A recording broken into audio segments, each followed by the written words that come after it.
there is one annoying question in life, and that is, what music do you like? What do you answer? Do you say, I adore classical music, or I really enjoy jazz, I get off on electro pop?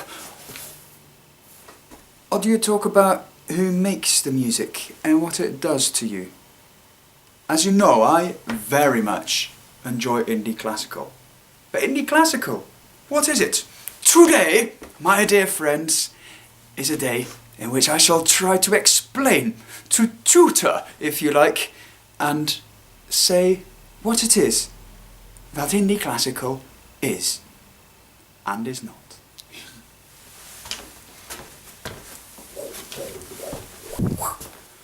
First things first.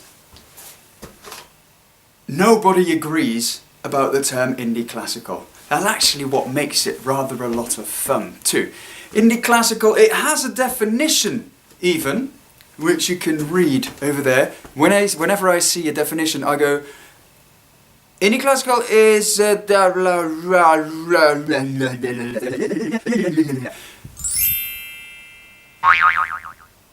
it's not a genre. A genre like jazz, like classical, like indie pop, deep house, progressive, techno, minimal, whatever, I hate it. In fact, when somebody says, I don't like Asian people, or I dislike black people, or I think white people are stupid and obnoxious, we call them a racist. Well, when somebody says, I don't like classical music, or I don't like reggae, or whatever, I call them a genreist. From now on, if you say you don't like a particular genre, you're a genreist. Indie classical music, it's more than music. It's a movement, it's a mindset. It's actually a picture of today. What happens? You go to a festival. Why? Probably because the programming is indeed interesting, but especially because, I guess, you're going to think it's fun to be amongst people who you enjoy, who maybe think in the same way or act in the same way, with friends where you can talk and chat and drink and be together whilst sitting in a great atmosphere. Millennials, you've heard of them, you're probably one of them. It's a new type of human. It is, they grew up with the internet. They grew up knowing that they're individuals and that they can do whatever they like. Now, they have friends all over the world because borders have disappeared. Why then do concerts still happen in a small space? Well, indie classical, that movement, has a way to deal with it. Nobody agrees about the term indie classical. It's not a genre. Actually, Judd Greenstein, one of the people who coined the term, now hardly uses it anymore and says it's post-genre music. So it's beyond the time of trying to put things into a framework, into boxes. So if it's not a genre, then what is it? Well, it's so much more. First of all, though, it's not a particular sound. It's a movement. So if it's so much more than a genre, what else is it? Well, in any case, it's not limited to just one culture. Yes, it departs from Western classical music, but the generation of artists inside this indie classical movement, they are looking beyond. They are looking beyond cultures. It can be different continents, it can be different groups on the internet, it can be different attitudes, personalities, families, whatever you like, and they bring them together. Does that mean it's crossover? Well, I have a bad association with crossover because, to my opinion, it basically means you have, on the one side, one way of doing things, on the other side, another way of doing things, and you bring it together. Bringing this together, then you start looking for what the result can be. And if you don't understand each other, you'll start talking to each other in a way where you think the other understands, so you might start talking a little bit more simple. So that's not the point, is it? Then why do it if you bring things together that don't work? No, bring them together and look for an even better result. Cultures have richness to them, have learnt lessons throughout the ages, and that is something that in indie classical we all aim for.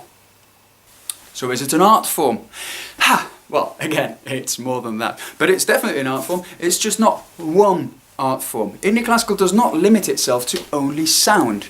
No, there's so much more that we can do as human beings. We should be proud of all the beauty that we can create. Why do we then try to put it inside one little box again?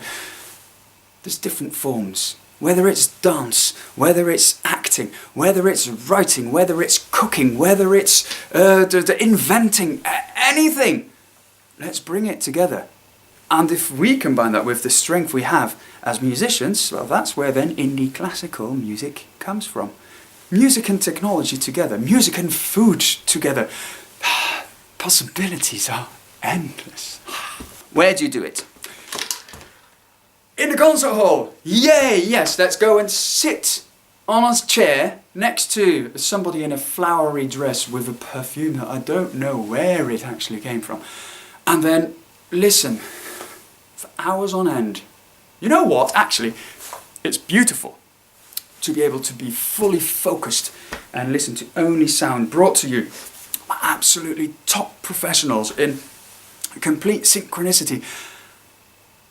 But if you haven't done it before, it's quite a thing. There's all rules and regulations which nobody really writes down. If you like something, what would you do? I would like to cheer, but it's not accepted in the traditional concert hall. Slowly but surely these things are changing, and I do think in indie classical that's part of it too.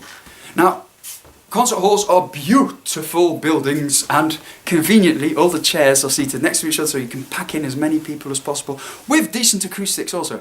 But hey, I enjoy going to the pub. I enjoy discovering new places. Going out into the woods or under a bridge having a party somewhere, into other people's homes. Why not in the aeroplane? There are so many different places. Why should we stick to one function for one place? Again, there's so much more you can do, isn't there? And one of the things that I really enjoy about people active in the classical music scene is they are entrepreneurs. They have a passion. They have a passion for what they make, for what they want to share. And they want to share it. So what do? Well, they're entrepreneurs. Every artist is an entrepreneur. They find places where they can bring their art. In a venue, online, in their own minds, in conversation, in bed. What do I care? Anywhere. But as long as there's somebody you can do it for, who you can do it with, and then create something together and make it work, that is entrepreneurship. Indie classical is entrepreneurship of the 21st century in the creative sector. Creative sector, there I go. Even I make the mistake of framing something. No, not creative sector. Everybody's creative. The most creative people in the world, they are children. So, why do we grow up? Good question, Mr. Van Bosch. Good question. Transparency. One of my favourite words. Sharing, caring, being open about it. Whether it's good, whether it's bad, it is the way forward. If people know that you are trying to make something possible, they will help. At least I'm somebody who believes in the goodness of mankind. There are exceptions, we know, but hey, even with transparency, that's how you're going to discover who is and who is not somebody good or bad and evil. So who's in it? If it is a network, of course you've got the artists. musicians, directors, etc. But that's not the most important thing. I believe in the indie classical scene, the most important person of the network is the audience. We build experiences together. You make the experience. An artist creates the beginning of the experience, and then many people together make sure it becomes something memorable. Now that is a reason to do it, isn't it? What could you do? How could you make sure that you get more indie classical in your surroundings? Maybe you're an artist yourself. Maybe you're a scientist. You might be working in the media, in fashion, in accounting, in marketing, in working for a bakery. Anything you do, it can be applied to build a community. And if a community then becomes more beautiful, then the community becomes more valuable. More people care about it. Keep it transparent, and it might actually just work. And that way, everybody and anybody becomes part of your scene, of the indie classical scene, of wherever it is you live. Yada yada yada yada yada yada yada yada yada. I can talk about this, but of course the most practical thing is just to see where it's happening. And there's a few grand examples. New Amsterdam Records, with its founder Judd Greenspan, and loads of beautiful artists there. That's in New York. In London you have non-classical with Gabriel Prokofiev. In Amsterdam, the classical music rave, dancing all night to classical music and beyond. Podium Esslingen seems to be, for now in Germany, the place where anything can happen. Beautiful, beautiful results coming from it. Check the website. And, of course, one of my favourites, the Cross-Linx Festival. They call themselves an indie classical festival. And why? Well, because everything we've been speaking about before is applied there.